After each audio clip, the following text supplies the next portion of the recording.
Okay, well, let's get rolling. So today we are going to be talking about heavenly places and trading. And so, Sorry. Aaron Michael, are you a little excited? Yeah. Yeah, good. So this is one of my favorites. I guess one of my very favorite weeks is talking about all the different heavenly places, because I love exploring and seeing God just open up new. Okay, here's what it's kind of like for me, one of my favorite things Great. to do is, I'm going to mute everybody, okay? And then, sorry, just to make sure we have a lot of background noise. All right, there we go. If you need to unmute yourself, go for it. But one of my favorite things to do is to explore under the sea. You know, that's one of my I'm like, I love snorkeling. I'm excited. We're taking our family to Hawaii in a couple weeks, and it's the first time my kids will see the ocean. And so anyway, going and exploring under the sea has been one of my favorite things to do, spending time with God, because, which is funny, I live in Kansas, so I can do it like barely ever. But anyway, just exploring all that he's created has just been so cool for me. And I've always have intimacy with him when I'm doing that. And it's the same way for me in heavenly places. So when he's like taking me to new places, it is just such a cool experience with him every time. And so a lot of people, I don't know, I've heard people say, oh, if you're just chasing the newest room in heaven and all that, you're not really chasing God. And I have to say this, that I am doing it with God every time. And so I really don't feel like I'm just seeking after the place. But the cool thing is God wants us to take us and show us more of who he is through more of his creation. And so all of heaven, I know we could explore forever and never see it all, right? But it's, to me, really exciting to be able to go, wow, oh, you have this for me? Oh, what do I do with this? How does this work? And just to have him teach me new and interesting things about him and how he does things and how he's created things to work. It's just really exciting. Oh, Aaron Michaels, I see you. You're getting whacked again, aren't you? Yep. Oh, goodness, guys. All right, so I'm going to pull up, first of all, I'm just going to pull up a little, a chart. I think you guys may have seen it, actually. If you guys were in the first session that was about the courts of heaven, I've used the same chart. I eventually will get this redone so that it'll just be courts and it'll just be different places in heaven. But for right now, it's still one chart. So that's what I'm going to be using. And I'm going to pull it up and zoom in a bit so you guys can see better. Okay. All right. And so before I showed you the different places in the courts of heaven, if you remember. And so I'm going to show you the different realms of heaven that I have experienced. And there's another realm that just recently, it's not on this chart, that I experienced, but I honestly don't know what the realm is called that I experienced. I've only been to that realm one time. And so it was something new that I'd never experienced before. So anyway, I will show you this chart. This chart was a chart that Mike Parsons put together. And I will tell you this. There are just a few places on this chart that I have not been. And if I have not been there, I will tell you. I don't know anything about this. Don't ask me any questions about this, okay? So this is his experience, but almost everything I haven't had an experience in myself, so I can say, yes, this is true. So if I haven't been there, I'll say, I can't confirm this. This is what he says, but it's just so much easier to use something someone else has done. I'm not a designer.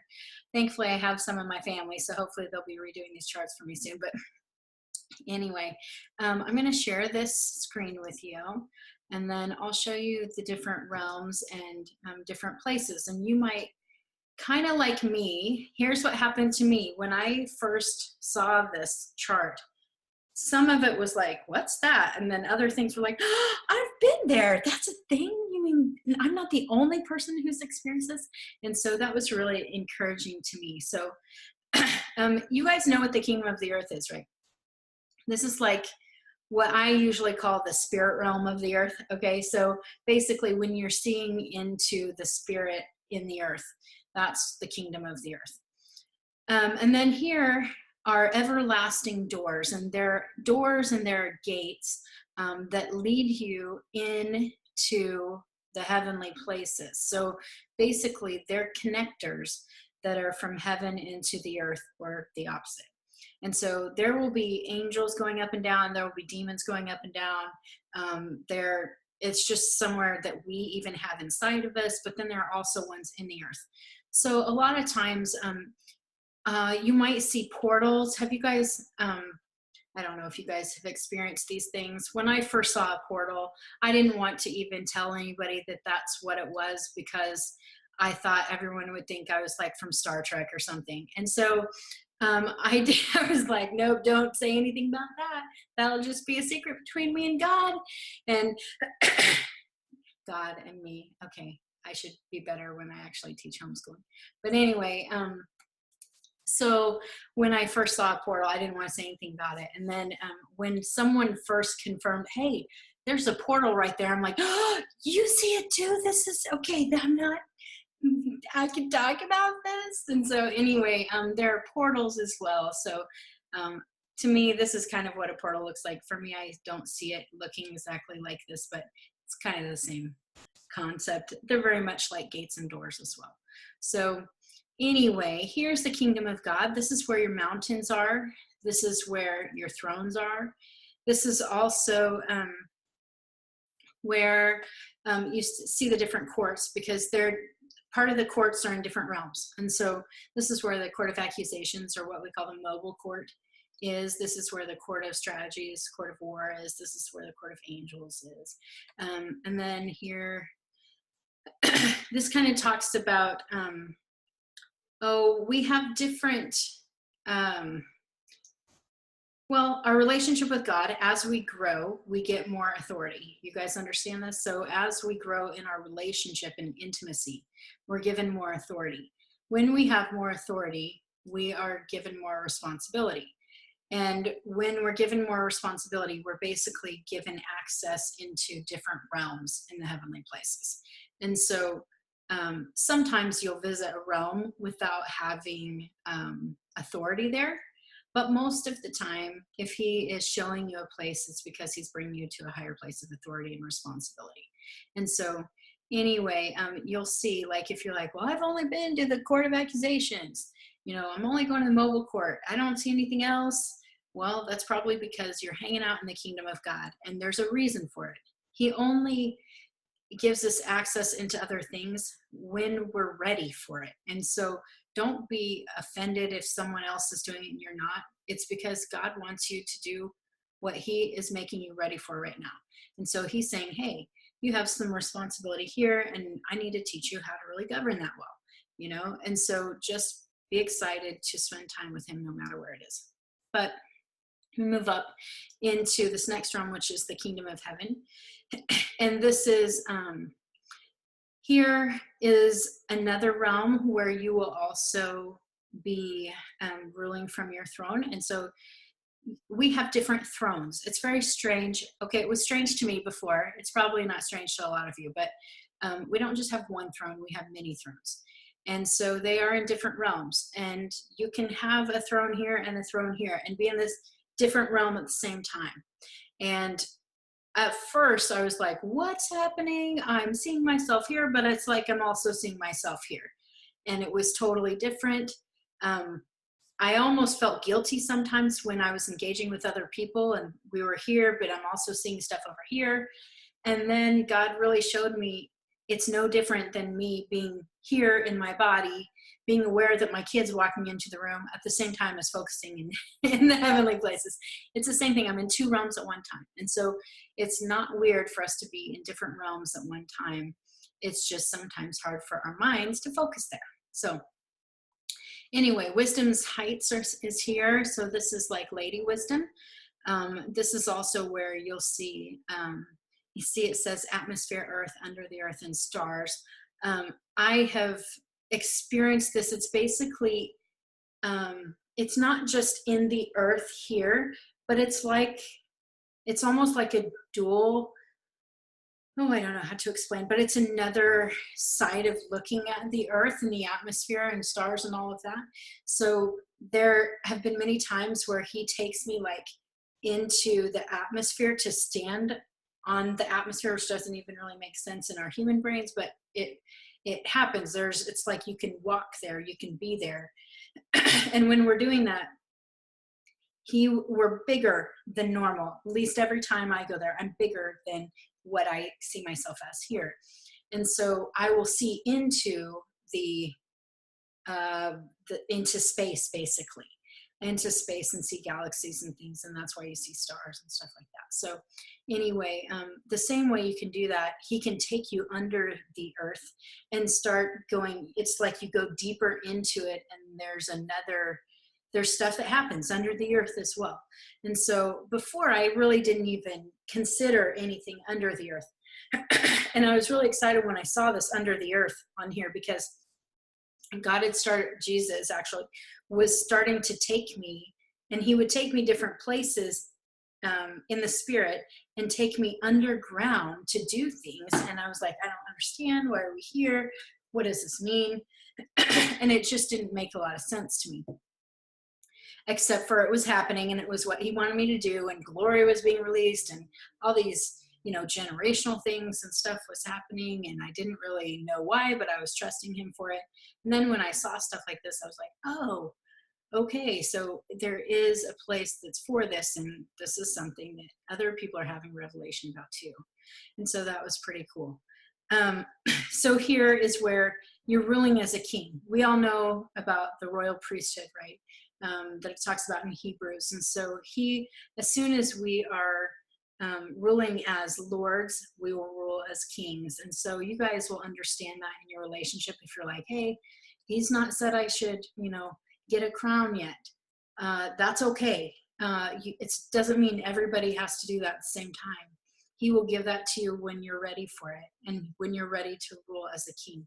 And so he is the Lord of Lords. Jesus is the Lord of Lords. He's the King of Kings. And so let's just remember that he is always above us. This is not us taking over what he's doing. This is us doing it with him. Excuse me. Oh, excuse me. Did it again. Okay. Just making sure there's nothing over here that you really need to see. Maybe. Well, okay, you guys know about the Court of Scribes and Court of Chancellors. That's in this realm as well. And so you'll see, I like how it talks about all of the seven spirits over here. See the seven spirits, it says spirit of might, spirit of understanding, wisdom, knowledge, counsel, spirit of the Lord, spirit of the fear of the Lord. All those are there. You can see even this menorah. I like that it talks about the menorah, because the menorah is the seven spirits of God are before the throne, and they start on a menorah, and then they just kind of go everywhere. But the menorah is it's representative of the seven spirits. And so anyway, if we'll keep going. Okay, you'll see this. Oh, I forgot to tell you. Well, I'll just tell you about this. So here, basically, this is the mountain, or the house of God. And so if you see Mount Zion, this is where you're at. If you see a huge mansion made of gold, this is where you're at. You're in the house of God that's on Mount Zion. And so this is where he rules from, and it's also where he lives, and we can live with him. And so there are all of these, if you see this is where the trading floors are before the throne. There's a training hall here. There's all these different rooms that are in the Father's house. This is Mike Parsons. He put 12 chancellors' houses, and that this is where he sees what's in chancellors' houses. I have not seen it like that, so I'm not going to tell you that these are the chancellors' houses. I've seen them in the Father's house, and so this is how I have experienced it personally, as well as all these. So to me, when I go, I'm seeing all of this in the same basic place. It's like a really long hall with different rooms and keys. You have to have keys to get in different rooms, or sometimes he'll just open it for you. But anyway, it's all this really long hallway with different rooms, and these are all in there. So that's how I have experienced this. I just want to make that clear.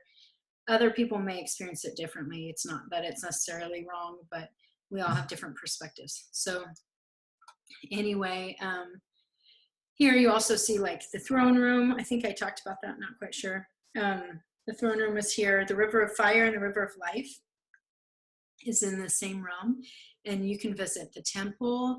You might be let into the Holy of Holies. It's all related. Okay, so the temple, the throne room, the Holy of Holies, it's all related. It's basically in the same place, but you'll be given a different experience by going a different way, if that makes sense. And so sometimes I'm like, boom, in the throne room. Other times I'm going through the Holy of Holies. And so I don't know if that makes sense, but it's kind of a different perspective of the same thing. It's a lot like if you go to his throne room, his throne is on top of Mount Zion, right? Also on top of Mount Zion is his house.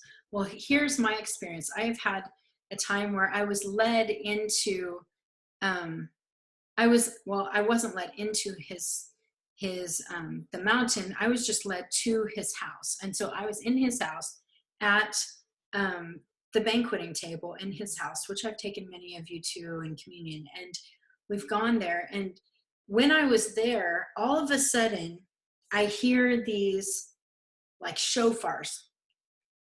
And I'm going, what's going on? And all of a sudden, everybody stands at attention. And these angels beside me are like, kind of going, come on, come on. And so I'm like, okay, I'm standing up and I don't know what's going on. And everybody turns and faces the Father. And all of a sudden, he just gets huge. And it just rises up above everything, like through his house up. And you see him rise up huge on the throne.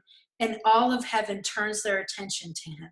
And it's this time of worship. And I didn't understand what was happening, except I don't know if any of you, if you're from the United States, my husband is former military. Okay, so I used to live on post, and when we were on post, every time at a certain time, they would start playing the trumpets, and you had to turn, and if you were in a car, you had to stop your car. If you're in the military, you have to get out of your car and salute. And it's something where everybody turns and just takes you stop everything you're doing to salute. It's the same thing happens in heaven, except for it's everybody turns toward the Father. And so I don't know what the times are that this happens, but I had a friend say she went back and looked at when that was, when I was talking about that, because it was in an engagement that was happening. And she said it was the same time as one of the feasts was happening. And so I was like, oh, that's cool. So I don't know. But that's what I've seen. So it's kind of weird how it's like the Father's in the house, but then it's the top of Mount Zion on his throne. So I can't really explain how that works. It just does. And then we'll keep going. And that was the realm of heaven, by the way. And so here is the realm of the heaven of heavens. Oh, did I tell you I don't think I did. Okay, so also in the realm of heaven is the court of kings, the court of the fathers, and the court of the upright. And so, oh yes, and I didn't think of this. This is also where the tree of life is. You saw it's where the river of life, the tree of life is by the river of life.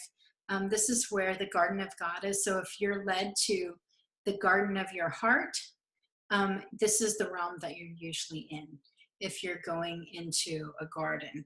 And so, yeah, that's here. Hopefully that's helpful. And then the realm of heaven that I was talking about is here. And this is, oh wait, that's the realm of heaven. This is the realm of heaven of heavens. This is the court of judges, the court of the Lord, and the court of 70. I guess I should put that in a different order because the court of the Lord is the highest court. So the court of judges, the court of 70, and the court of the Lord.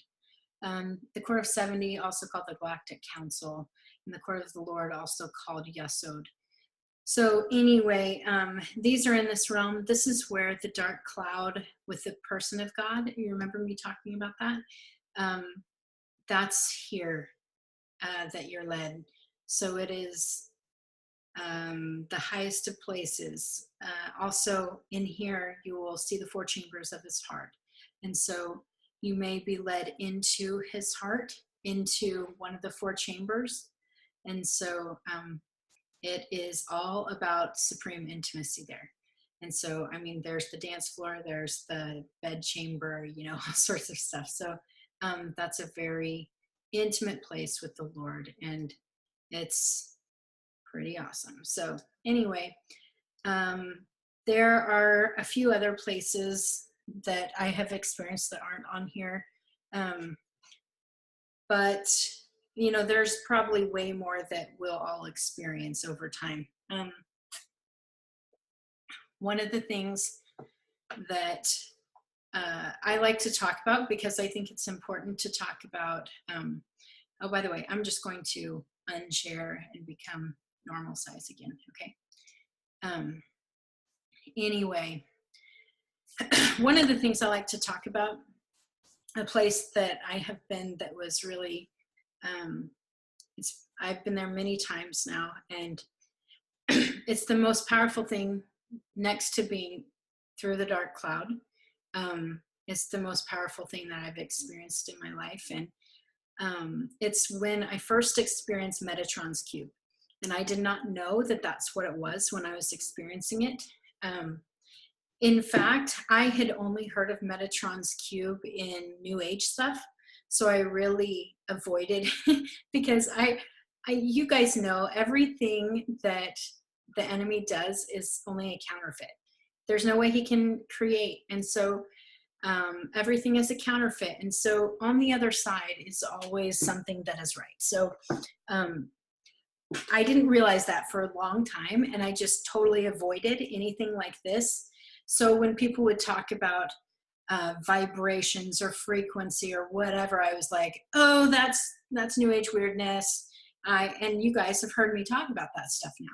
And it's because God has shown me that this is all his stuff, and they're just taking and misusing things. And sometimes they get a real truth about things, but they're missing key pieces, like Jesus, for instance. You know, the key piece. You know, you can get a lot of truth with a little bit of untruth, and it just taints it all. And so anyway, Metatrons Cube. So I went to Metatrons Cube. When I was in college, I had this experience that I thought about every day of my life since I had that experience. And it was where God really opened up my spiritual eyes to where I saw all of these tiny, tiny particles, I would say. I don't know if a particle is the right word or whatever it is. It's like the tiniest thing, and how everything is connected, and how each one held like all the colors of the rainbow, and it also held all the information. Every single little particle held all the information with all the secrets of the universe in it, okay? And so he went and just gave me this mind-blowing experience to where he just filled my mind with everything that was that stuff, except for I could not hold on to any of it. And so it was one of those really awesome, but wait kind of experiences. Like, you know, you want to, you know, you're receiving all this awesomeness. And as I was receiving it, it was wonderful, but then it would just disappear almost as fast as I was receiving it. And so it was kind of hard, but it was powerful. And ever since then, I would think about that time with God and be like, wow, what is this? Like, I know you're sharing all this stuff with me, God, but how can I access it, you know? And one time I was at this conference. I'd just gone, Mike Parsons had come here to a conference, and then he was doing this national conference, and I went to the national conference, and it was in Nebraska. And when I went to that, he popped up this graphic of Metatrons Cube and started talking about it. And God just said, that's what you saw. And it was like, what? And it was basically, if you know anything about Metatrons Cube, maybe don't, but this is what it is. It's basically this really interesting shape of shapes and shapes and shapes all together. But it holds all of whatever has been and will be. And so it's like it's on screens almost. It's like almost like TV screens, except for bigger. And you can access anything in time. So anything that has been or will be, you can access there. And Metatron is, excuse me, I keep doing this. Metatron is an angel, and he's the one who is basically the scribe of the Lord. So he records everything. And this is where it's all kept. And so anyway, it's a pretty powerful experience. If you're led there, it's always for a reason, that God's wanting to show you something that will happen, or show you something that has happened for a reason, to teach you things. But anyway, that's something that was really confirming when I saw this. And since then, I've talked to different people who've experienced things that they didn't understand, and it was so obvious that's what they were seeing. And it's been a real encouragement to a lot of people. So anyway, if you ever see me wearing a very weird shaped thing on a necklace, it's because of my powerful experience with Metatrons Cube. Actually, now that I say that, here, hold on, I'll show you. I have it. Oh, hold on. Can you guys see this? That's what it looks like, except for it's a full one. It's like a full-on circle. It's just a little, it's my front screen or whatever on my phone, but I was gonna show you one more time. But all of the different colors are in it, just like, you know how you can't really see it very well on the screen, but it has all the different colors in it, all of the colors of the rainbow, as well as all of the shapes that exist. And so anyway, it's really cool. So those are different places. I have lots of stories, if you ever want them, about all these different places and things that I've done in these places. I did want to go over some of the rooms that are in the Father's house with you. And I'll basically go pretty quickly over them, but these have been really helpful for me, things that God has shown me in these rooms. And even I was just talking to someone the other day who said, I don't know how, but God has promised me to restore these different body parts into my body, and I don't know how that's going to happen. And immediately I thought, have you been to the, this body parts room? Because there's this room that's called the body parts room, and all it is basically replacement body parts. And so it's really amazing, but it's something, if you know you have access to, you can say, God, is this something, do you want to take me here? And maybe he'll just lead you. But anyway, I'm going to go through real quick these different rooms, and I don't think you guys need to really see it while I'm talking about it, but if you want to, I can put it back up. But anyway, there's the treasury room, which kind of self-explanatory. This is where a lot of times you'll be led. If I've been led here many times when I'm supposed to go get some sort of finances, or it's not only finances, so it's more than just finances in the treasury room. There are all sorts of different cool golden things. And anyway, I'll be led here to go release it over somebody else. Now, my main gift in the spirit is a giver, and so pretty much everything I do is to go get something to give it to somebody else in the heavens. But so that may not be what happens to you. It might be for yourself or whatever, but I'm often led to the treasury room for that. The mantle room, this is where you'll receive a mantle. If you guys know what a mantle is, it's something that's placed on your shoulders, and this is usually, it's a call, and it is a gifting, an anointing, I guess, all of that kind of combined into one thing. So you can receive somebody else's mantle. You can receive a mantle that's for a specific thing. It could just be meant for you personally. but anyway, you can receive that in the mantle room a lot. Sometimes you'll just receive it on your mountain. A lot of these things you can receive in more than one place. So this is just something that's specifically for that and stores a lot of these things. The scroll room, if you are looking for your mandates or blueprints, you're often led to the scroll room to do that. I have seen a couple people receive their destiny scrolls in there. For me, every time I go to look at my destiny scroll again, it's in the throne room with the Father. So I don't ever do that in the scroll room. But a lot of people do that. Also, the Affairs of Nations room. This is a room that we're often taken before we travel in the Spirit. And so, for instance, later tonight, I have an appointment with a couple ladies. We are kind of on this, I would call it a mission team. It's different than most mission teams that you think of. All we do is we travel in the Spirit. When Jesus says we need to go somewhere, that's where we go, and we do it together, and he leads the whole thing. We never know exactly what we're up for, but he always takes us to this Affairs of the Nations room to show us what nation and then the specific place in that nation that we're supposed to go.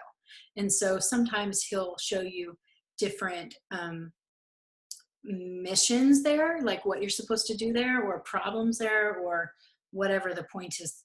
You know, sometimes it's to release glory, sometimes it's to do cleansing of stuff, sometimes it's to release angels, to do spiritual warfare, to set up boundaries, to go and minister to missionaries. A lot of times we're going in and helping bring mandates or blueprints or something to missionaries who are there, or people who at least are, I don't know if missionary is the right word, but people who are in ministry. A lot of times when people are alone in their walk, will be sent to them to encourage them and that sort of thing. So anyway, that's the Affairs of the Nations room. The weapons room, obviously, place where you go to get weapons. Okay, that's pretty easy. So you might get different weapons for different things that you're doing. But the culture room, this is a room where I have received different, I will call it garb, but basically different cultural, get different cultural outfits and things for going to places, or you might get taught about different cultures that you are needing to go to in this place. So for instance, in Yanwu, you're getting ready to go to India, you might be sent to the culture room to start to look at different things in their cultural.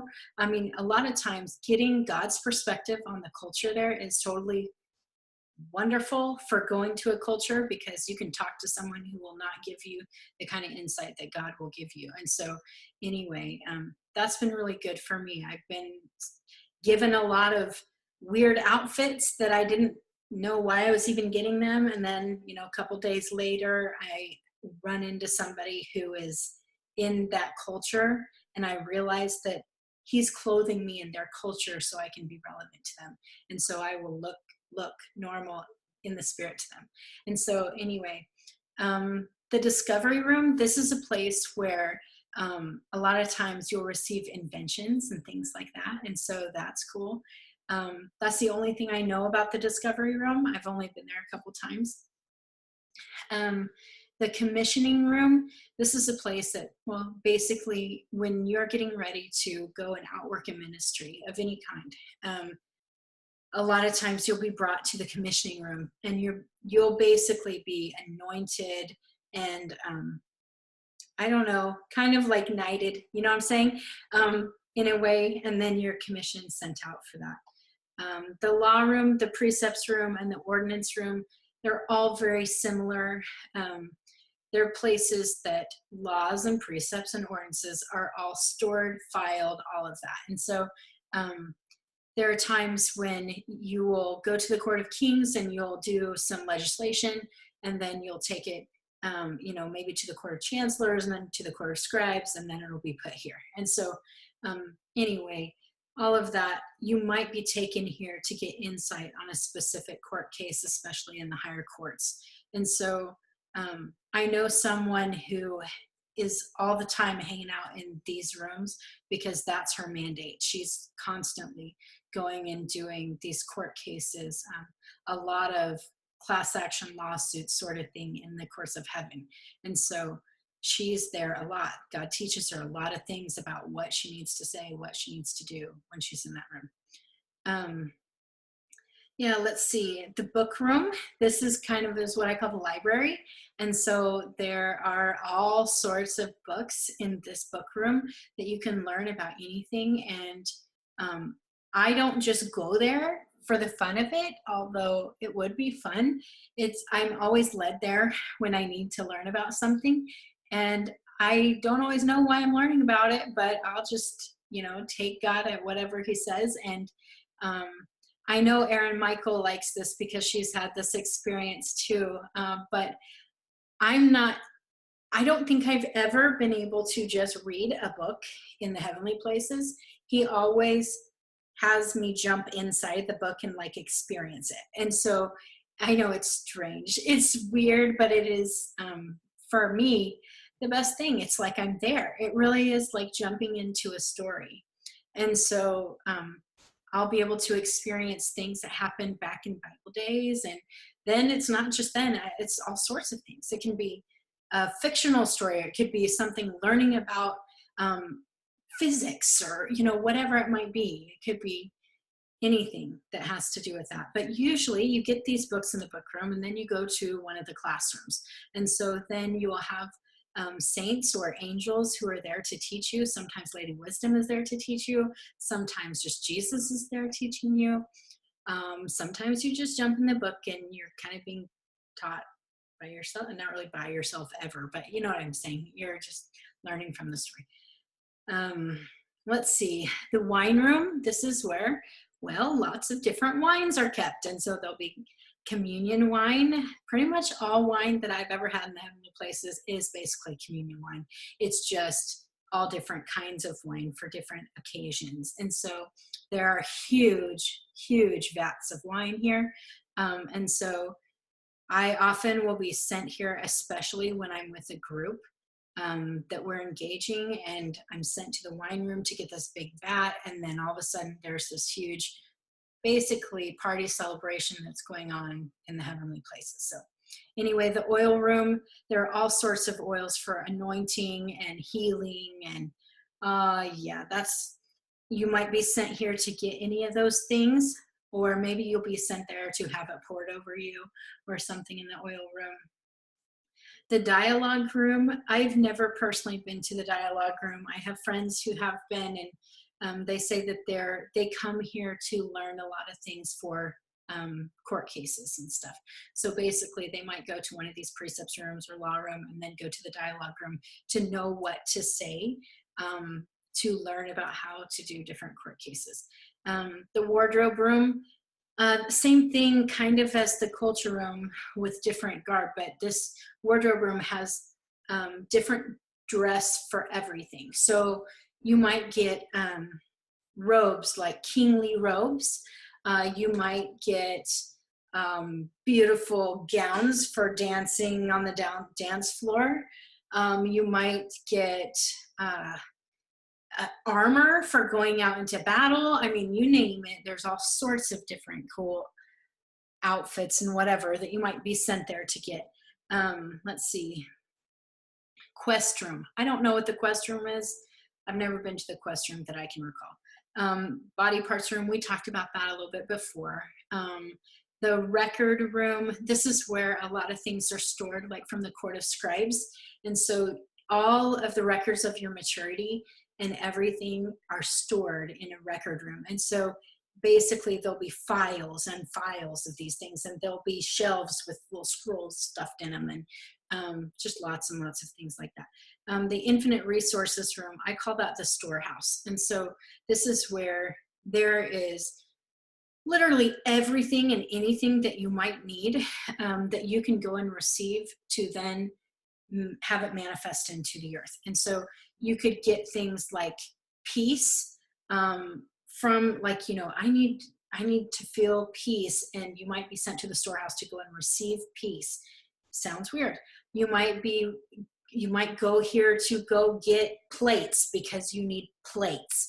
Okay, so it's just everything. It's like a giant warehouse that has everything and anything that you could possibly need. And basically, you have the full inheritance, right? Okay, you don't realize you have full inheritance until you go to the storehouse and you're like, so I could take any of this, and it's very strange to have access to everything. But it is anything that you need, you can always go and receive. Now, the interesting thing is, the first time I went to the storehouse, I was just taken to the storehouse. It was one of the first places in the heavenly realms I went. And it was like, what? I went and I was just trying to pray, actually, over my daughter at night. She had, okay, so I had just been listening to Ian Clayton for the first time ever. This whole heavenly realm stuff, brand new. I'm getting mind blown. And then it's like 1:30 in the morning, I fall asleep. So I'm like, okay, I gotta go to bed. I can't finish this session. And so I go to bed, and then I wake up in the middle of the night to Eden, my middle child, coming in and going, Mom, I had a bad dream. And so I'm like, oh, okay, come here, honey. So I lay hands on her just like I always do. And except for all of a sudden, I'm just, Ian Clayton's talking about how you access the heavenly realms and all this stuff. He's like, you build this house of prayer, brick by brick, praises to the Lord, and then you step in and you're there. Okay, well, this isn't how I do it now, but then I didn't know any different, and I just listened to this on this YouTube thing. And so here I'm just half asleep, like praying over Eden, except for I start building the house of prayer. And then I step in, and when I step in, I'm in the storehouse. And I'm like, what is this? And I'm told I can take whatever I need for Eden. So I'm like, okay. So I'm like, all right, she needs peace. She needs protection. I'm going to take that. And then I'm like, I think I want to take a bed too. And then I'm like, I don't really need a bed. I just want a bed. No, I'll just leave that there. And it was so funny, my thinking in that way. It was like, no, if it's not a need, you don't need to take it. You just want that, And so anyway, I came back, and the Lord has shown me more about this is infinite resources for what we need, but it's not necessarily for everything we want. He will give us things we want in gifts. We go to the infinite resources room when we need something. So anyway, just putting that out there. I hope that's helpful for somebody. But those are different rooms that I have experienced in the Father's house. And I know that there are lots and lots more, but we'll all experience something like all of these things today, I'm sure.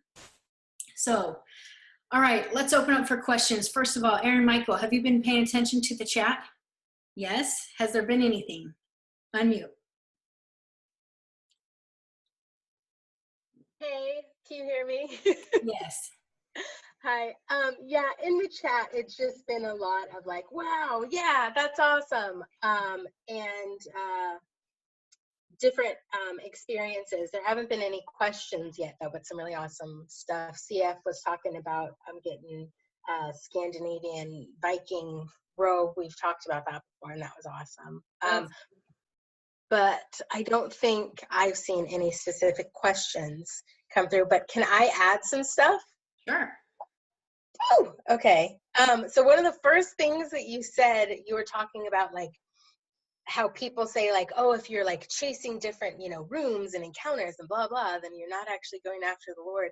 And there's such a difference between chasing like intimacy with the Lord and chasing after like rooms and encounters and different things. Because when like what you do and you're just all about like intimacy with the Lord, just like me, he shows us these things because that's part of what he's calling us to do. So chasing intimacy with him leads to those things. It's not like we go in and we're like, today I just want to see all the, different rooms and gifts and things. And we're not talking to Jesus. We're not spending time with him. It's in us saying, all I want is you, Jesus. He's saying, and this is what comes with that. So, yes.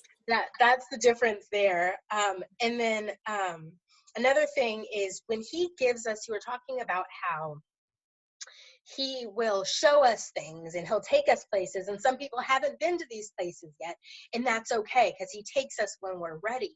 And the key point in that is that when we are ready, he will take us, which means if he's taken you, stop resisting and saying, Lord, I'm not ready. Because if he's taken you, it's because you're ready, and maybe not in your flesh. And if you're not ready in your flesh, perfect, because we're not supposed to be doing anything on our own strength and our own abilities. It's supposed to be through what he's doing in us. So if we feel like in my own accord, I'm not equipped to do this, perfect. You're the perfect vessel for him to like hijack and like just flood you as you're stepping into it. So when he takes you, when he shows you, when he says he wants to give you freedom and he wants you to step into these things, don't resist it. Don't say, oh no, Lord, you don't know me. Like, yeah, he does. That's why he's taking you there. And then the other thing, you were talking about truth, and that truth is not truth when it contains untruth.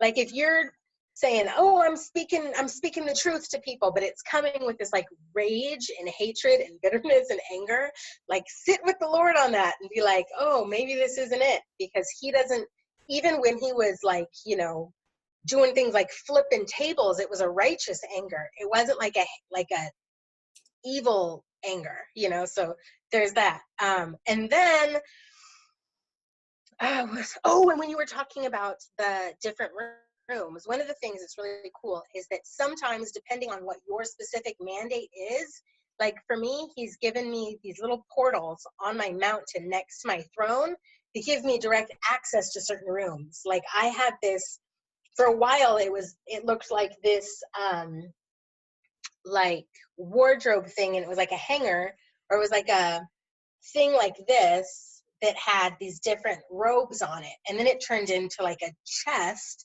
and then it was both, and then all of a sudden it turned into just a portal where I could step into, and I had access to the wardrobe room, and then I had access to like all of these different rooms, like the resource room and stuff like that. So just like being aware and paying attention, because sometimes things change, but it's because he's expanding what you have access to. So that's awesome. And then I did have a question that I wanted to ask. Okay. Well, how about if you will go second, because I just saw another person ask a question, and then you can ask your question. Is that cool? Sounds good. Okay, good. All right. So I saw Gloria said, if you take anything from the storehouse, are you saying that it will manifest physically?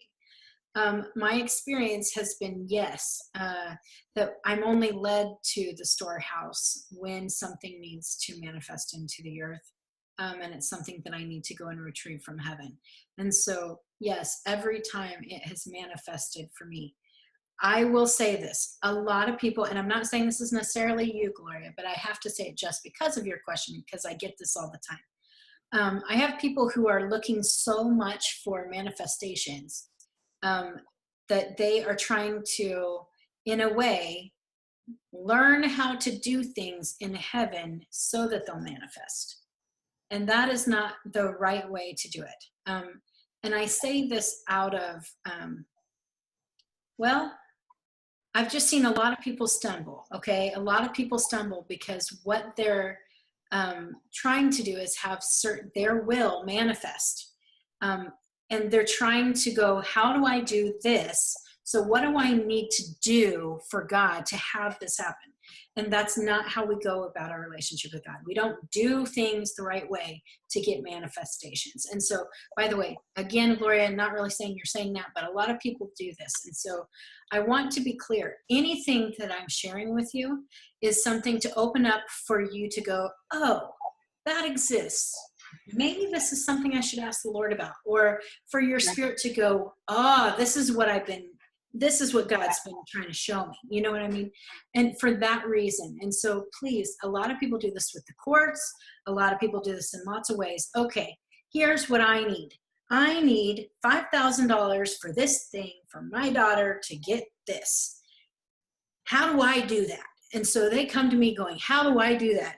It will never happen if that's how we do it. And so you have to always go to intimacy with the Father. So through Jesus, to intimacy with the Father, to then you can ask for things if you aren't knowing what to do, or ask him where, if he wants you to go to different places to do this, if it even is his will for these things to manifest, and have him teach you, how do I govern this well so that it will. A lot of the times I'm led to release things over my mountain. You know, there are people, I don't personally, if I do, I haven't seen it because I don't always see as clearly as some in the spirit. But on my mountain, I don't see portals next to my throne. I know lots of people that do.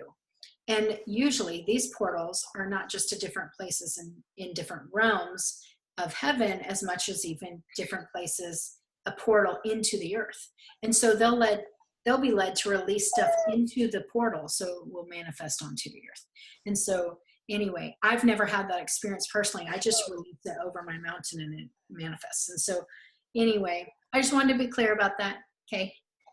Anyway, Aaron Michael, what was your question? Oh, my question. So when you were talking about how when the shofar sounded and then like everything stopped, everybody stopped and turned toward the Lord, and he like got bigger and all this stuff. So last week in one of the engaging times, I think it was actually Thursday, that happened as we were engaging. I heard this shofar, and then I was like, oh my gosh, I was saying what I was hearing and seeing. But then what happened was he was huge, but then he came down as like a lion and walked like in and like was like brushing against people, and like people were having these different encounters with him, and it was so good. It was so nuts. It was so good. And is that the same thing that you were talking about, or is that possibly like a different thing? I mean, I don't know exactly. Like, I've never seen that happen during that time, but that doesn't mean it doesn't. I mean, I've only seen that happen 3 times, I think, 3 or 4 times ever. Right. The whole, all of heaven stops and turns toward the Lord. Right. And all that happens. So I don't know. Now, I have seen him come as a lion in different times too. I haven't seen that simultaneously personally, but doesn't mean that's not what it was. I don't know. So, Okay. and usually I hear lots of shofars when that happens. I say usually, every time I've heard lots of shofars. If I'm just hearing like one shofar or something, usually it's something that's happening on my mountain or in maybe the place that I'm at, you know what I'm saying, in the earth or something. So anyway, yeah. Okay. Cool. I was just asking because when you said that, I was like, oh yeah, that's what happened. And I got all excited. I got to tell you, one time I was in the middle of this really intense spiritual battle that was happening, because I was in this place and this guy came he had a, I don't know how to say it, but basically he had an assignment against me in witchcraft. Okay. So this guy, he was in the same place as me physically. And I'm like battling in the spirit. I know, I'm like, this is not happening today, you know, doing all this stuff. And I'm having my sword out. And then all of a sudden I hear all the shofars, and it's time everybody to turn to the Lord. And God just said, everybody throw your weapons down. And it was like, we had to throw everything at the feet of the Father. And as I did, I'm like, wait, but I don't think, God, I can't do that right now. Aren't I going to need this? And he just said, you are totally safe right now. There is no need for any weapons when this is happening. Right. And it was really interesting. It was a good perspective shift for me, because when he rises up in all of his authority, the battle ceases. There's like no battle. And it's like everything is on pause and nobody can do anything. And so that was really interesting. That was a cool experience for me, because I was like, wait, I need this though, right? You know? And so that was kind of cool. Okay. Oh, okay. I want to speak to someone who, I'm not going to say who you are, but I had a message come in that said, okay, I'm sitting here frustrated because after 9 months of really pursuing the heavenly realms, I'm not experiencing any of this. I'm just trying to be real. Okay, I want to tell you, about one experience. I just shared it on Sunday. I was preaching on Sunday at this church, and I just shared this. So I think a couple of you in here were there, perhaps. I don't know. So I apologize if you've already heard this. But I had this experience where I heard about going through the dark cloud to get to the person of the Father. And the first time I heard about it, they talked about how scary it is, and how it's really hard to walk through it, and there's all this lightning, and it's this dark black cloud with all this lightning and thunder and all this. And to me, it sounded demonic. So I was like, nope, I don't really think that's from God. And so I just put it to the side. And then I heard another person preaching on it. And when I heard this other person preaching on it, immediately the Spirit of the Lord just said, this is for you. You need to do this. And I was like, oh, okay. So then I started pursuing, and I'm like, every time I'm engaging, I'm trying to engage, I'm trying to pursue the black cloud, because now I'm wanting to go through this. I don't care how scary it is to get to the person of the Father. And I'm pursuing, and I'm pursuing, and I'm pursuing, and I'm getting nowhere. I mean, I'm nothing. I'm having no experiences, and I'm really frustrated. Like, okay, I don't get it. What am I doing wrong? And I'm just like, I know God told me to do this, and I know it's real. How come I'm not able to even see anything? And it was really frustrating, but I kept at it, and I kept pursuing. And eventually there was one night where I was leading a mentoring group, and we engaged in the courts. So we were in the mobile courts doing a court case. And during this court case, it was like everything was laid out. You know what I mean? Where, I don't know if you've ever done a court case like this, but it's like, you're just repenting of all these things, bloodline, everything. And on and on and on, I'm repenting and get this amazing not guilty, of course. And so after all this is over, it was really intense. It was great. Then I went home, and I was in another group that met on that same night, and they basically, they were leading the engagement instead of me. And when they were leading, this guy said, okay, now we're going to lay ourselves on the altar and offer ourselves as a sacrifice. And I never do that. I always have Jesus do it for me. And so I had him lay me on the altar, and we were just yielding everything of ourselves. Just, God, you can have this. God, here, I'm yours. This is more of me for you. It was like everything that we were yielding to him. And Jesus turned to me and said, this is the first time you've been a pure sacrifice.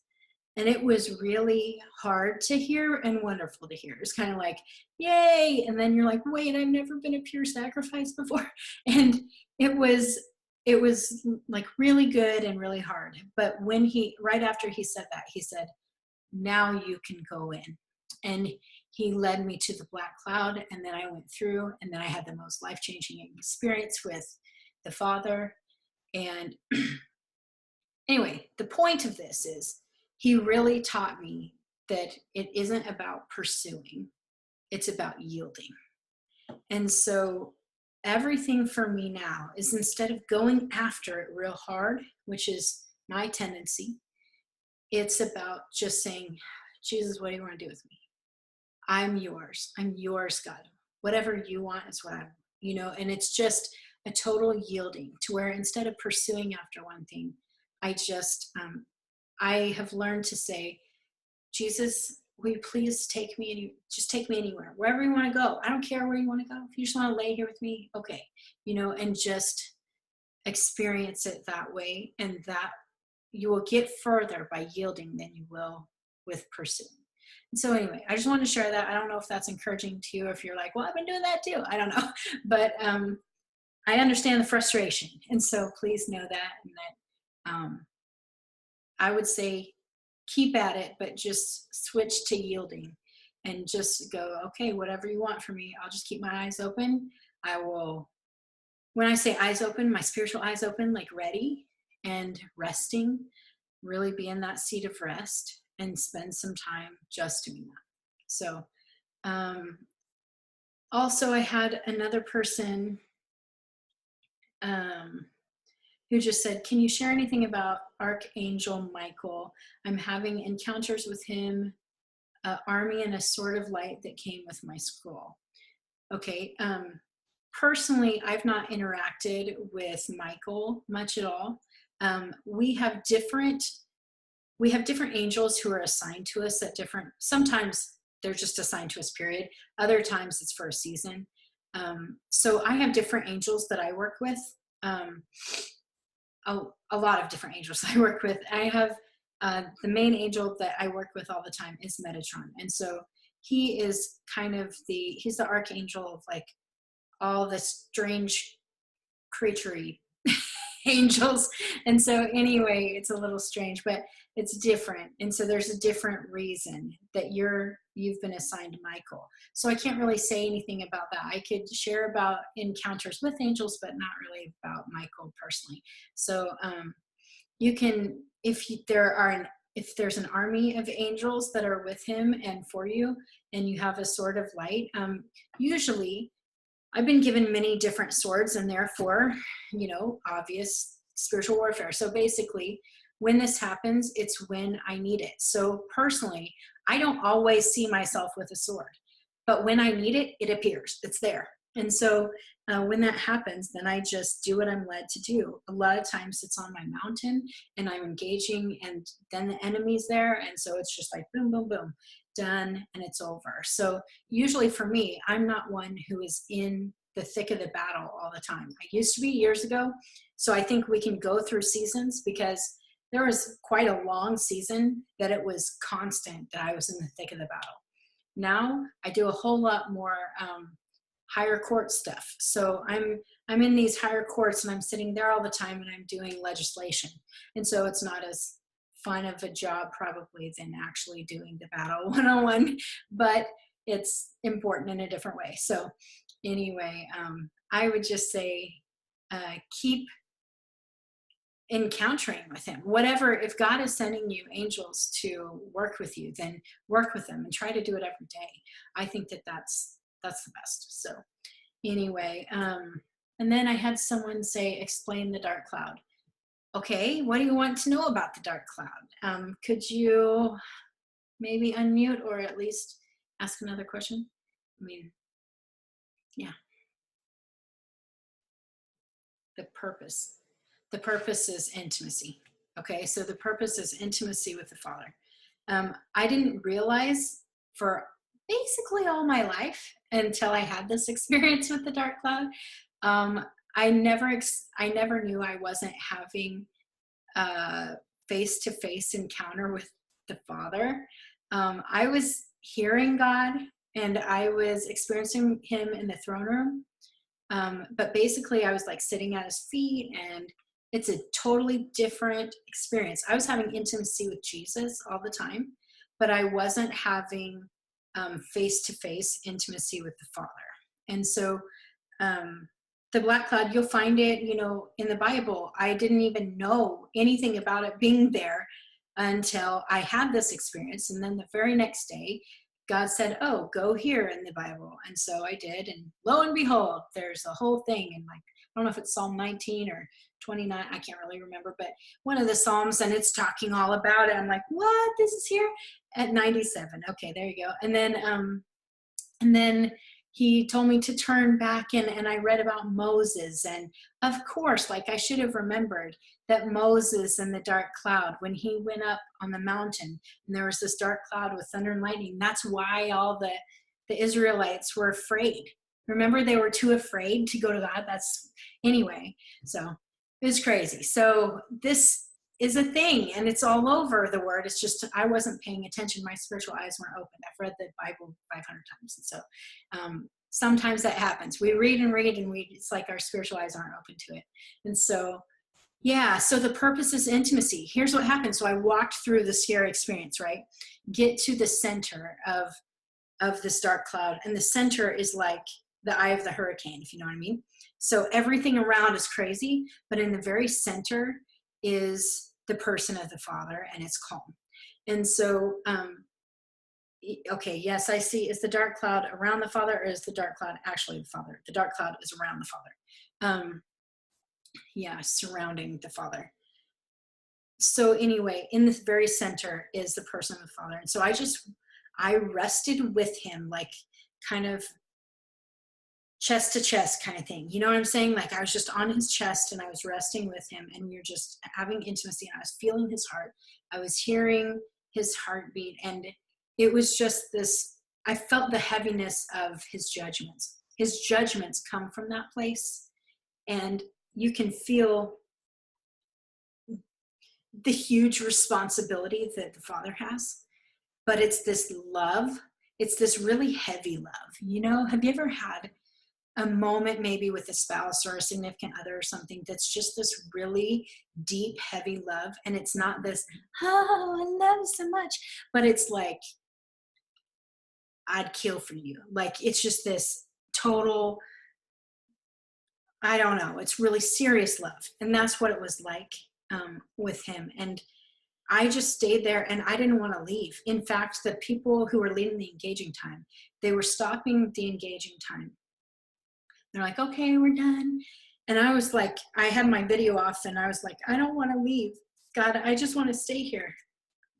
And he just told me, you don't have to leave. And when he said that, I knew what he was saying. He was saying, don't you know, you're always here with me. You don't have to leave because you're in the earth. And so I could focus back here, but I could still be there. And so anyway, I did.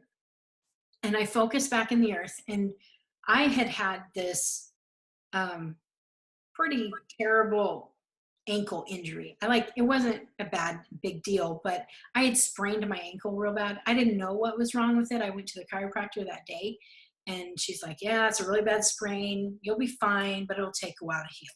And so anyway, he told me what I need to do and stuff. And so when I had that experience with the Father, I came out of the experience, like I told you, I focused back in the earth. I was completely healed. There was all my pain, swelling, everything totally gone. And I didn't have a moment of healing that I know. You know what I'm saying? Have you ever had someone lay hands on you and you've been healed and you feel the healing go through your body? I didn't have any of that. It was just, I was in the presence of the Father, and then I was made perfect. And that was it. And so anyway, it was really amazing. And from that point on, anytime there was anything serious that happened or whatever, I would just I didn't have to go through the dark cloud anymore. I was already there. And so I just placed myself there, and we go together, and it's like the dark cloud moves over my mountain or whatever. And so that's how I've experienced it. So I had another person just say, before God said, let there be light, guess what? Dark. That's funny. Yeah. Victoria said, is the dark cloud around? Oh yeah, we already mentioned that.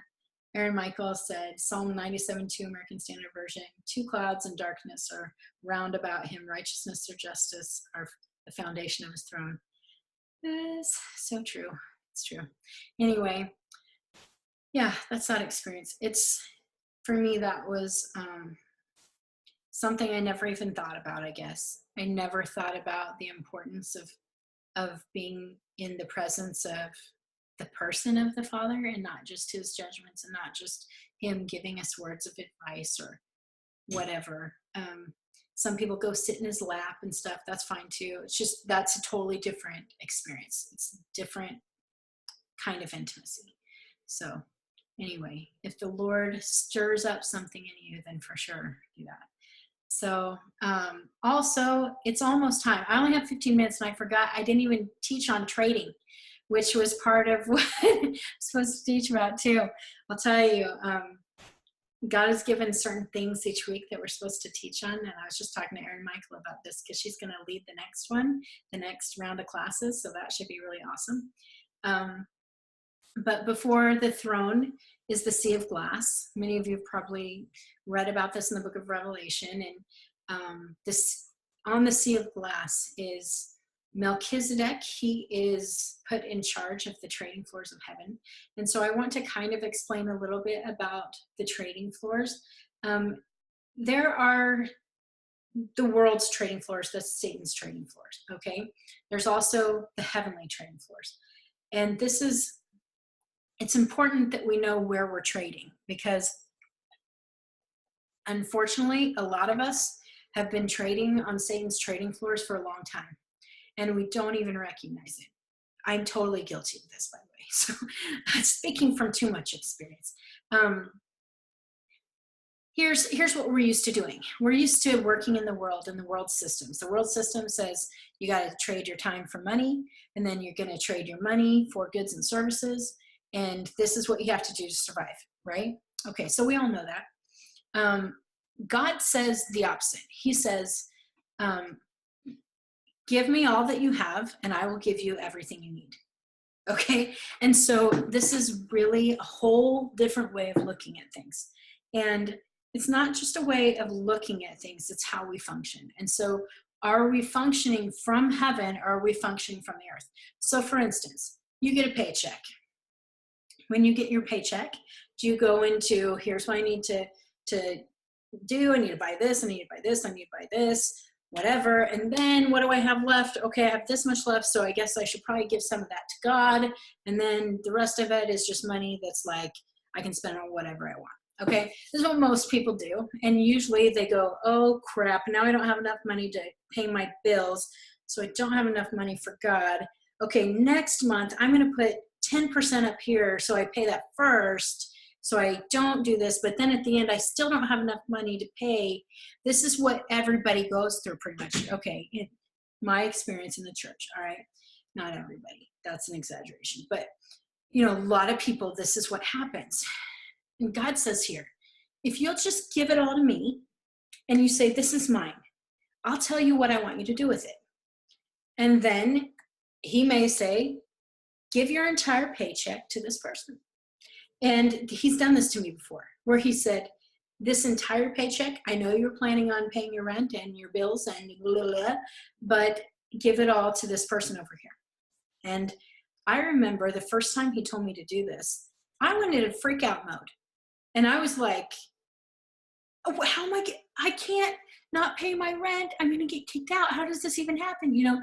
And I started freaking out, and I called my brother-in-law, and he just said, Chris, don't you know you can't outgive God?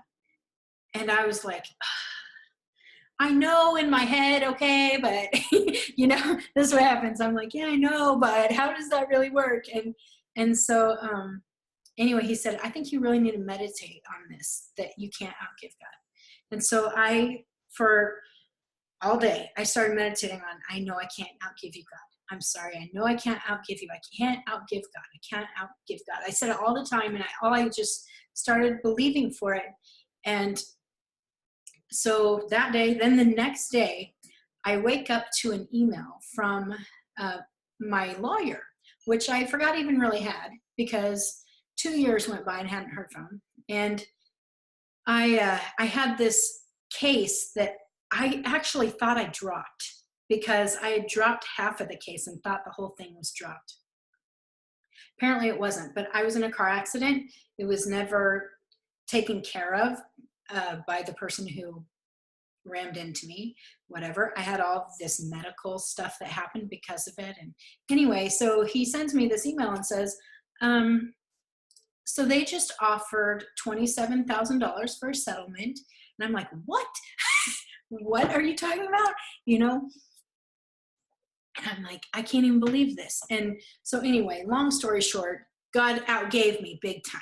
Okay. And I had that same month, like my car went out, my washer and dryer went out, all of this at the same time. And I thought, I'm stunk. And God said, you can't outgive me. And so if we commit all that we have to him, it isn't logical. It will not look right on paper, but he will provide all that you need. I went through a time in my life where we just gave everything to God, and we were in a really tough place where neither one of us had jobs. We had 3 kids, and we didn't know where the next paycheck was coming from. You know, we were constantly searching, trying to get work, and it was a really tough time. And I had this guy come over and say, hey, I want to help you with your budget and all this stuff. And I'm like, okay. And so he came over and he's going through stuff, and he goes, so this doesn't make sense. You have all these expenses and you have no income. How is this getting paid for? I'm like, I cannot explain it to you. It's really by the grace of God. Like every time it gets paid, it's by God. Nothing will make sense on paper when this happens, okay?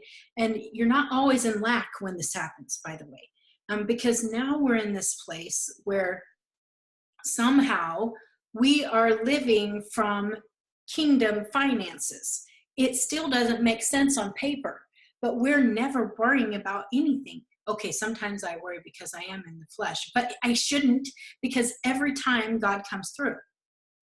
Even I told you we're going to Hawaii in a couple weeks.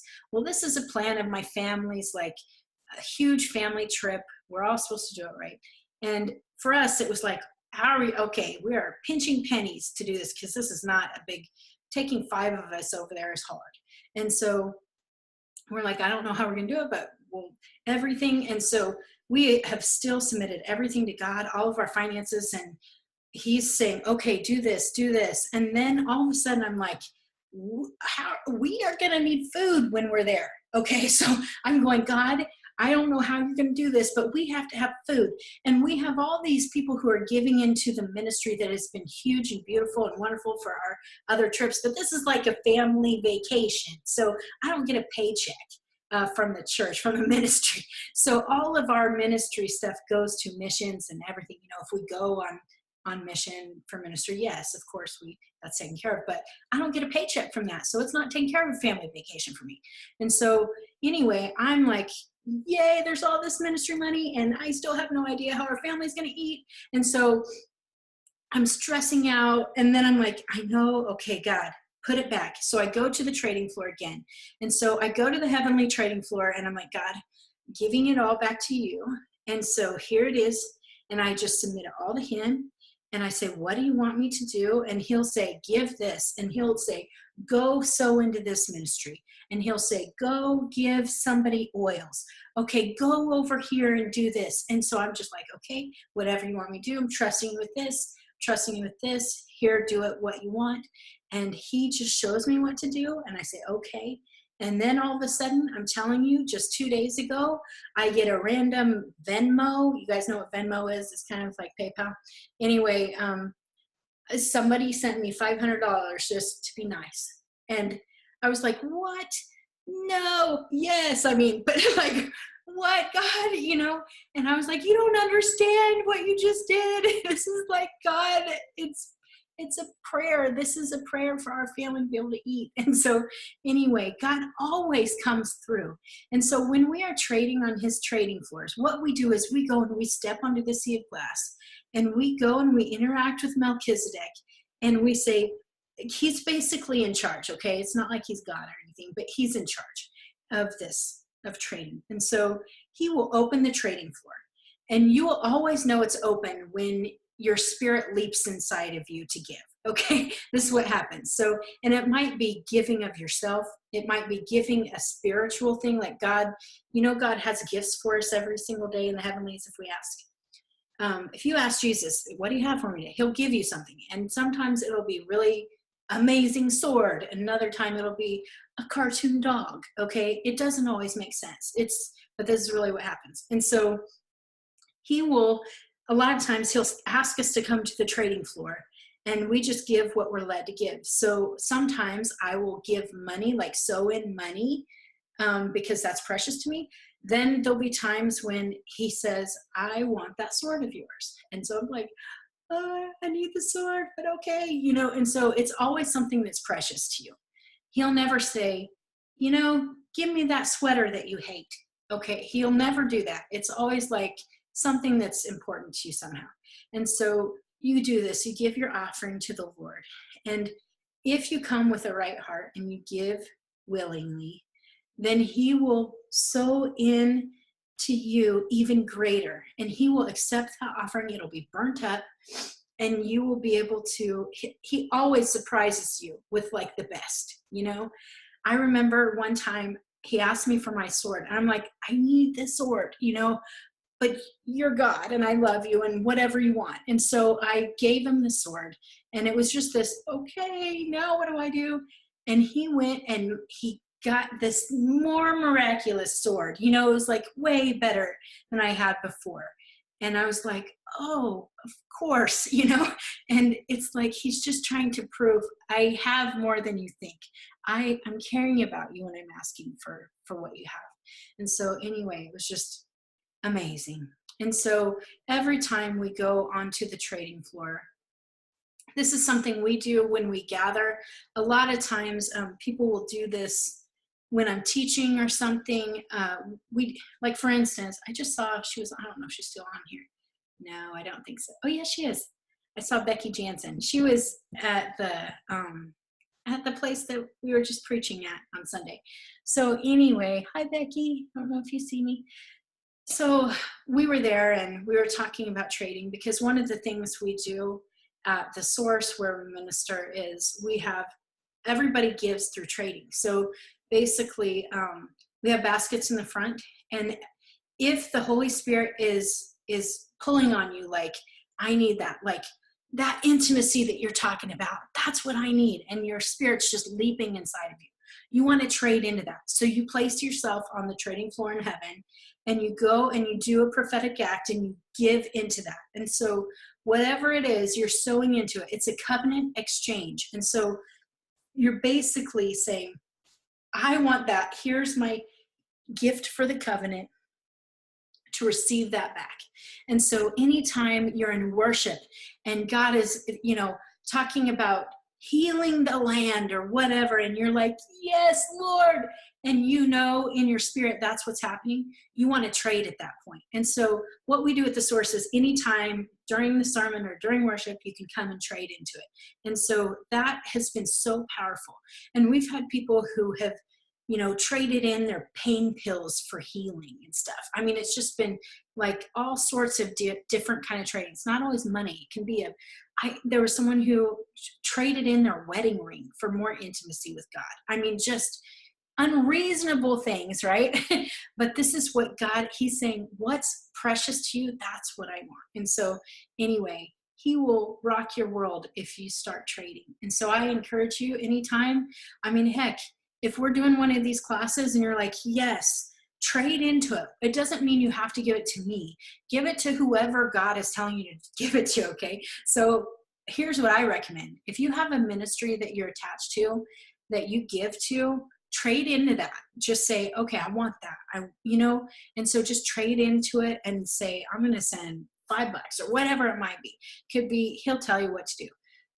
A lot of times for trading, I try to be prepared with whatever money I have to give. I'll get it in smaller bills so I can trade into lots of stuff.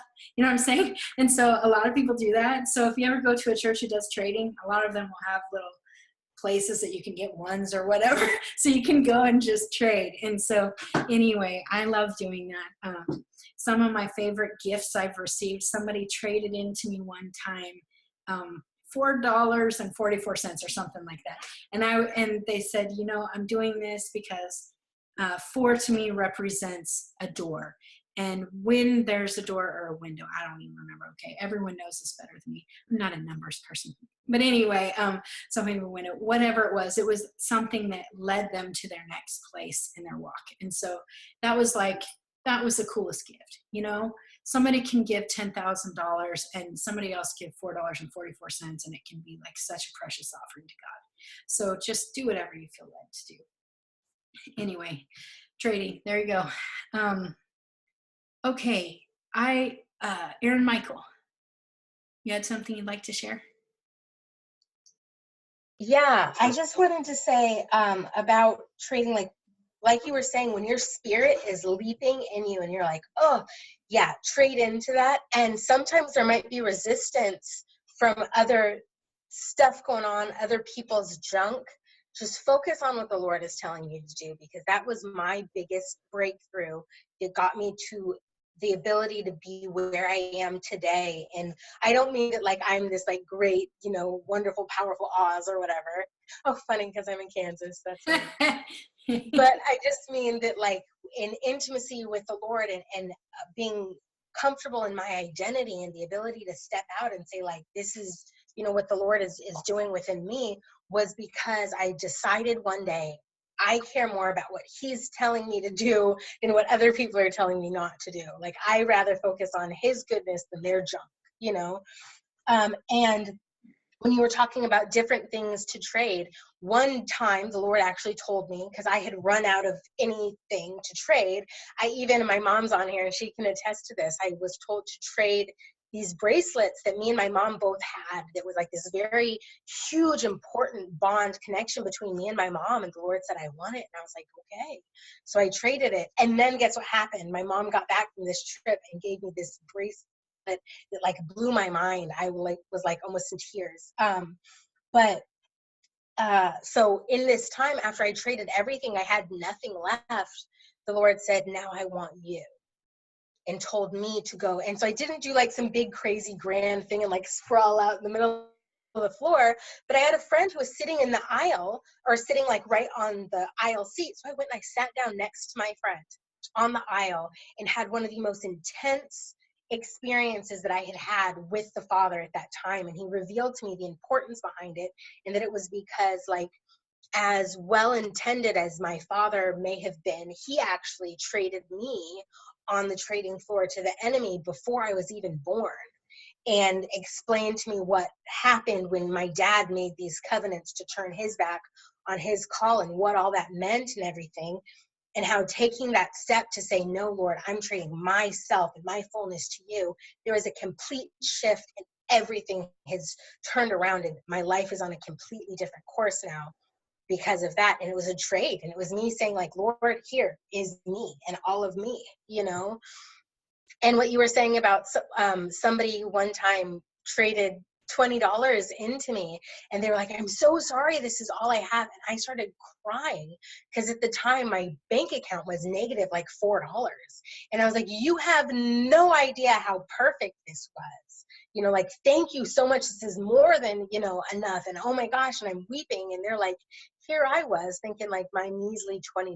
So if the Lord is telling you to trade something, even if it sounds silly, even if it sounds, you know, whatever, like, yeah, that $4.44 could, you know, be a huge difference to whatever. You never know. If, you know, if he's telling you to do it, y'all just do it. You know, it's worth it every time. That's good. That's cool. We had a lot of really good testimonies come in while you were sharing, by the way. I saw some of that, so I want to share them so everybody can hear. So, and Yanu said, years ago, I volunteered to be a chaplain for a church without a salary for a year. At the end of the year, I got a call from another state. I was told that someone was looking for me, and I received an unexpected check for $30,000. That's so cool.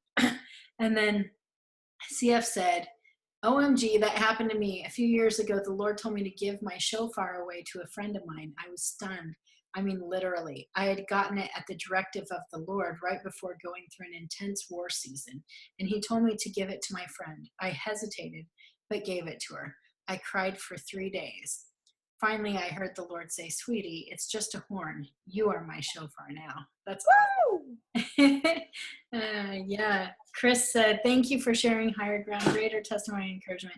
CF said, it was connected to so many assignments from the Lord, but I guess I was relying on it more than his power in me, etc.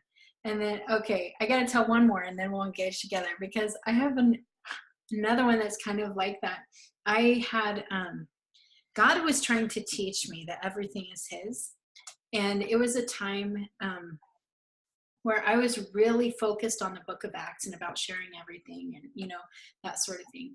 And I had gotten this piece of art that I loved. Everybody else hated it, but I loved it. And I got it from this church auction. So I was also helping this church.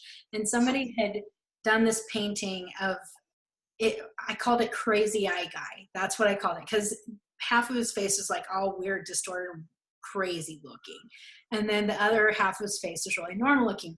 And to me, it was like a true reflection of how people can be like really, really focused and good and really crazy on the inside or whatever. Okay. So I'm thinking, I loved this painting and I had it up and everybody was freaked out by the painting, but I loved it. And my sister came back from Hawaii.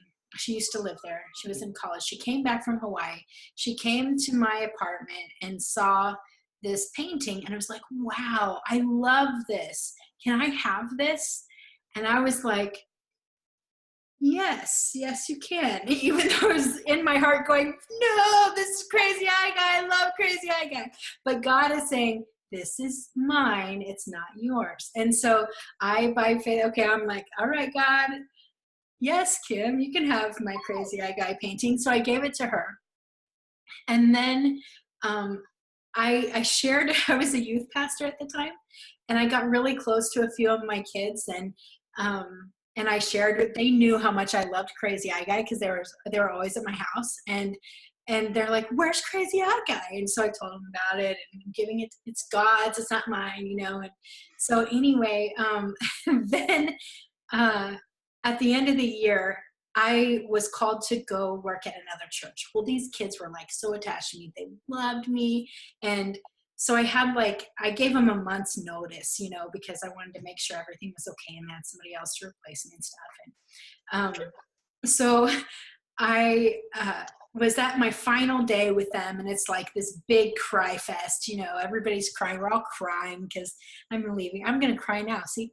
And this girl, one of my closest girls, she was an artist too.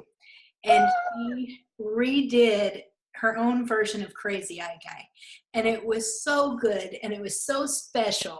It was just like that, you know, God can outdo you. You know, you always think, you know, like your shofar. I guarantee God's going to show up with like the coolest shofar for you. And you're going to be like, what? This is an amazing shofar.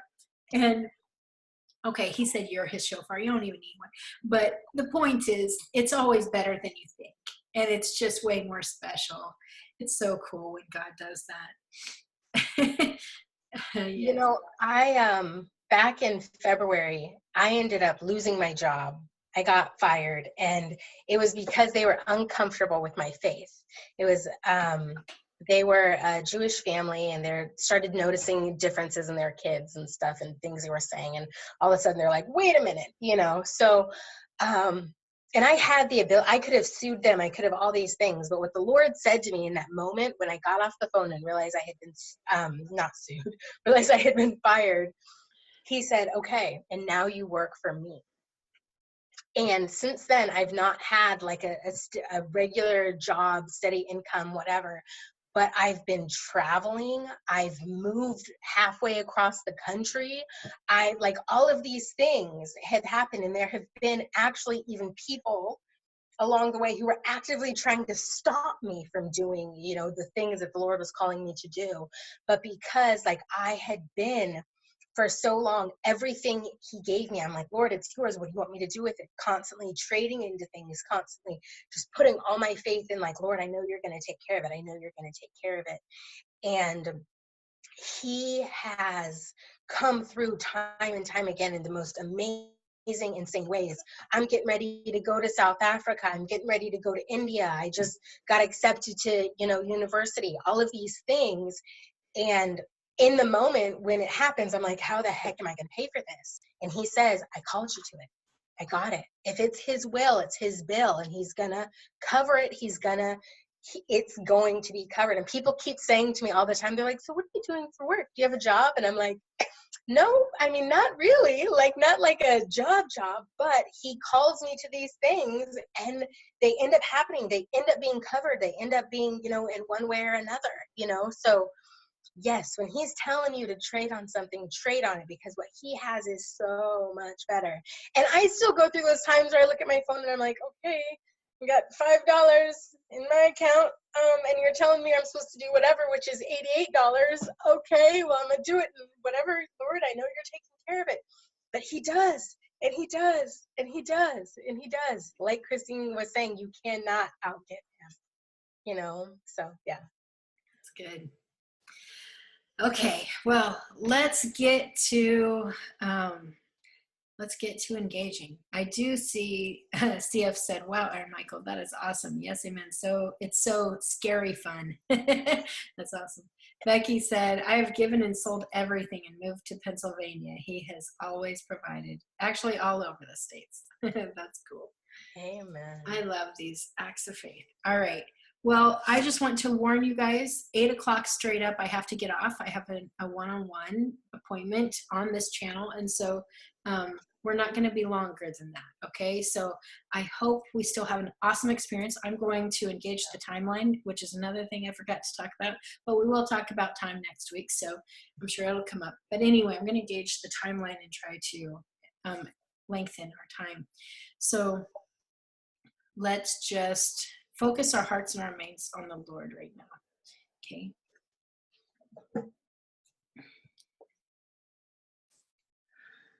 Oh, Lord. Jesus, thank you so much for being so good to us, for always calling us higher and deeper. We want to see you and to experience you and to have real intimate times with you.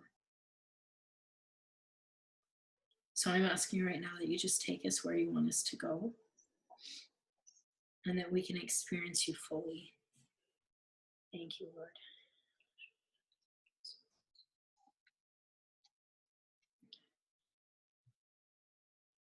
I just saw there's this fountain that's outside of the Father's house, and for some reason he has me pull out these different pieces of clothing, basically cloths that you're supposed to wear, and each person is given a different kind of clothing. And so these clothes, they come out of the fountain. And so I have all these different pieces. If anyone feels led to come up and receive one of these pieces of clothing that will allow you access into different places in the Father's house, just by faith, come and take them. And anything you experience, please just put in the chat box, by the way.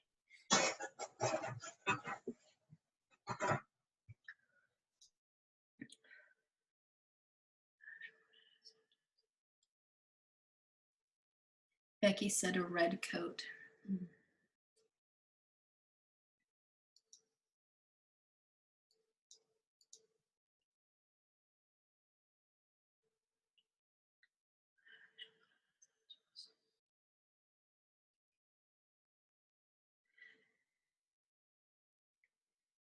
Chris said an astronaut suit.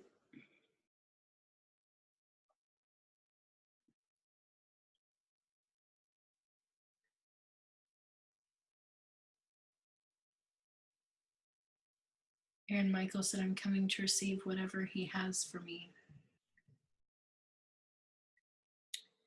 Aaron Michael, I saw that what he has for you is this kind of overcoat sort of thing, except for it has like a ton of eyeballs on it. And I know that sounds a little creepy. I don't really know what it's for, except it's for you.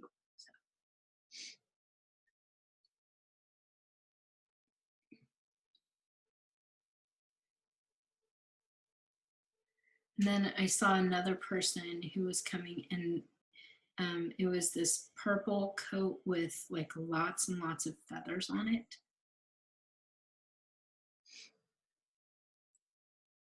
And then Anyanwu said jewelry for spiritual travel and some long type something.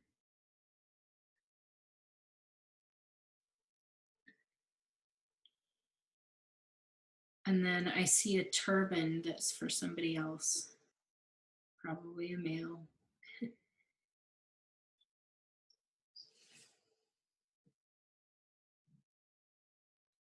And then Gloria said, when you started praying, I found myself floating in the sky. I have a beige hooped dress.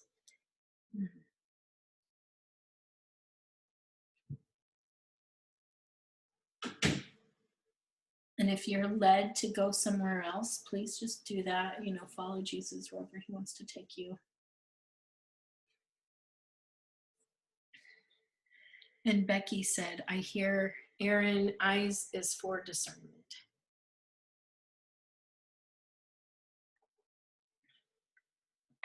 And then CF said, I saw a spinning whirlwind spinning very fast, but then I went to the fountain. Not sure what the whirlwind is.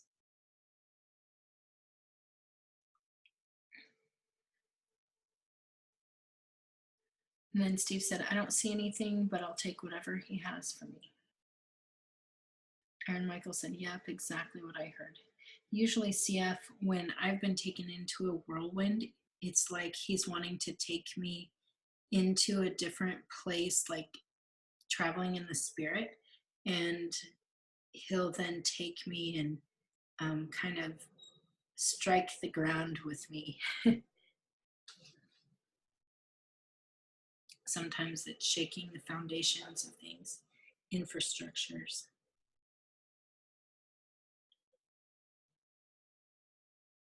And then I had someone say a cloak of invisibility. See if you're welcome.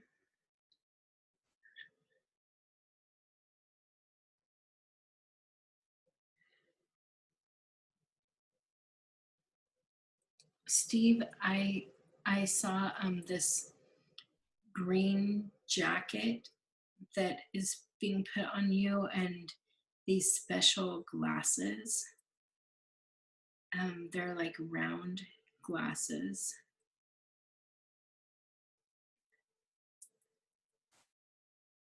I think for some reason it's like I'm seeing it has something to do with like scientific research or something.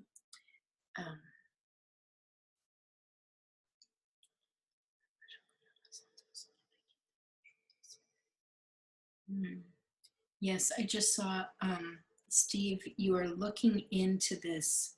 It's like these glasses were almost like looking through a microscope. You know how you can see into the cells of things and all of that. You are looking into the water and seeing all these things in the water that nobody else could see. Gloria said, I'm standing in a town with a dirt road, like on the Western days with my beige hooped dress on.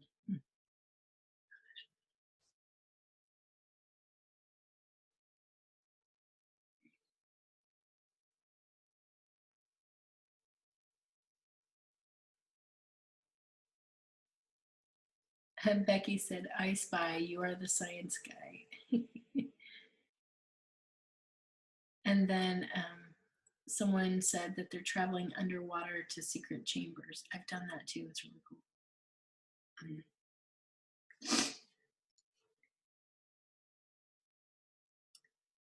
Hey, Steve, I just want to tell you that the Lord showed me like with these glasses on, he told me to take your hand and lead you places because you aren't seeing like what I'm seeing, but you're seeing things that are really important things that other people can't see. And so don't be discouraged if you're not seeing what everyone else is seeing. What God is showing you, he's giving you this special gift, and it is for the body, and it's such a very special part that nobody else can see. And so I just want to encourage you that this is a special thing he's put on you, and it's not meant to be a detriment. Betty said, I asked for my traveling suit, then I was floating, flying with my fully restored body. Steve said, thank you, this is very true. That's so cool.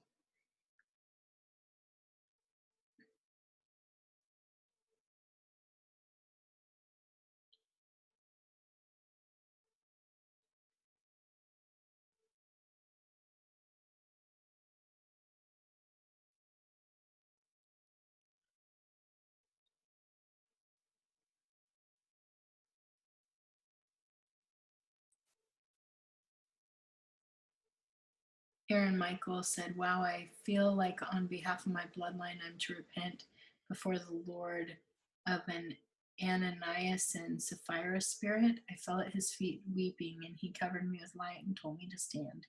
Wow. And then Chris said, love Papa. He said that the astronaut suit is to get me out of this world, meaning taking me more in the spirit realm, atmospheres, instead of living in this world. That's awesome. Steve said something he's been teaching me for 30 years. I kept getting more stuff for Steve, so please forgive me, everybody. But Steve, I just saw that what you have needs to be released to the body, that there are a lot of people are experiencing similar parts of God, and it's what he's revealing to the masses. But what you have is something very different and very special. It's very important to the body. And so you need to be confident in your relationship with him and start releasing that to people, and not feeling like you're less than, or that people will look at you as less than, because that's not who you are. I think you know in your heart of hearts that God has created you very special and for a real purpose. And so just be confident in that and not worry about what everybody is doing or thinking. Aaron Michael said, wow, that's so good, Chris. Chris said, love him so much, sing galaxies now. Wow, yes, that's awesome. And Yanu said, free at last, free at last, free at last.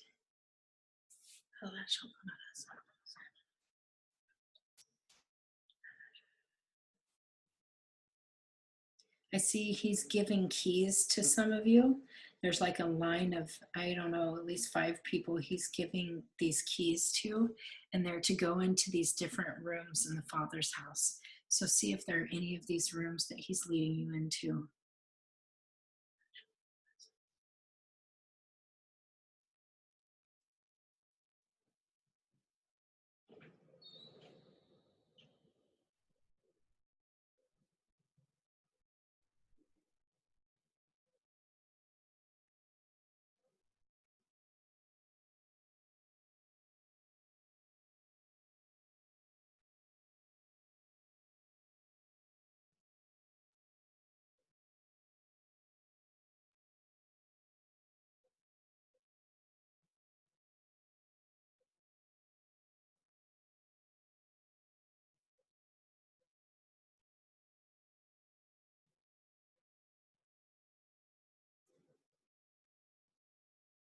Aaron Michael said, wow, wow, wow, yep, yep, yep. Steve, step out into his call and his word for you. Trust him.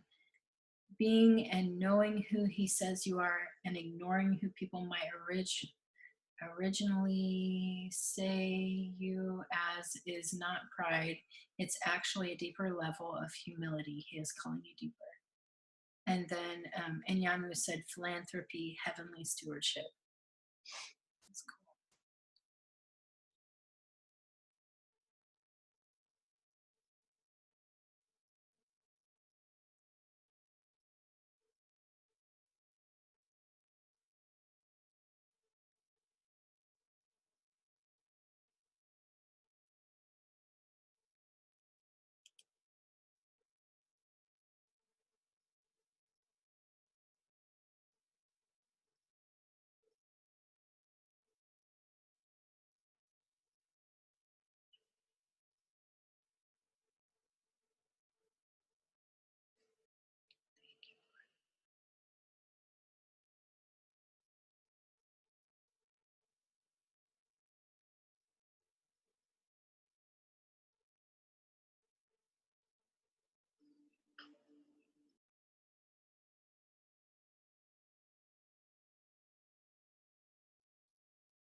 Steve said, it's the how that I need from him. Thanks, Aaron Michael. And Enyanu said, gold colony of God. Steve, I think it's possible you need to see if you can go to the discovery room. I feel like that's what he's wanting to do with you. And so just ask Jesus if he could take you to that place.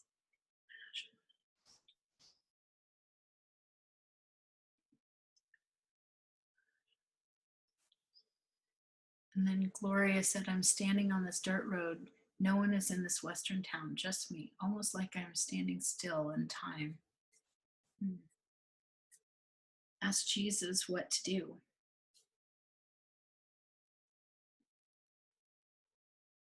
Maybe there's something you're supposed to release from heaven into the earth here.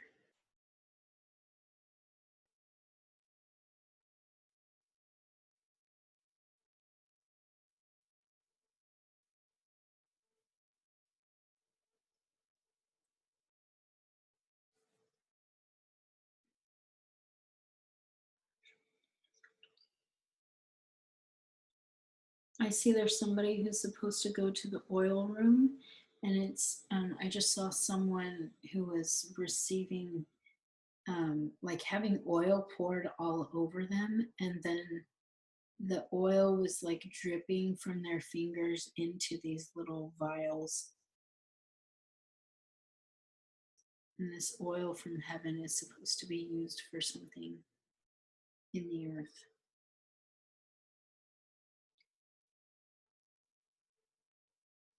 And Yanu said, overflowing healing balm.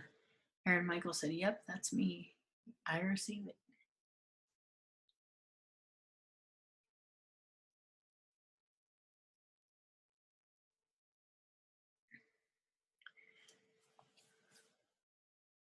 Jesus, we have so much that we can learn and experience with you. We want to really serve you, honor you, be whatever you want us to be. Thank you for leading us to our destinies with the Father. We know we can do anything without you. So right now, even together, I feel like we're supposed to take a drink of his communion wine, his blood. We just take you into ourselves right now.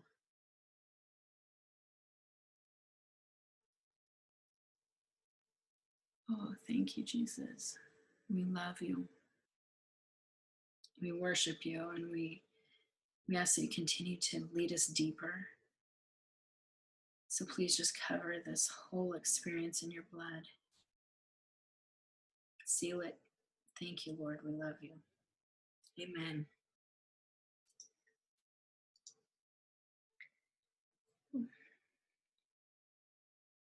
Victoria said, I saw myself wearing an incredible armor covering over my entire body, my hands, my arms, my head, most of my face, almost like metal scales embedded with gemstones. And I was fighting against things and pounding with my armor covered fists. Wow, that's cool. All right. Hey, you're welcome. I'm hoping everyone had a good experience. And, if you need anything, please message us. We have one last week, next week. So it's going to be about kingdom order and time. And so it should be a fun one too.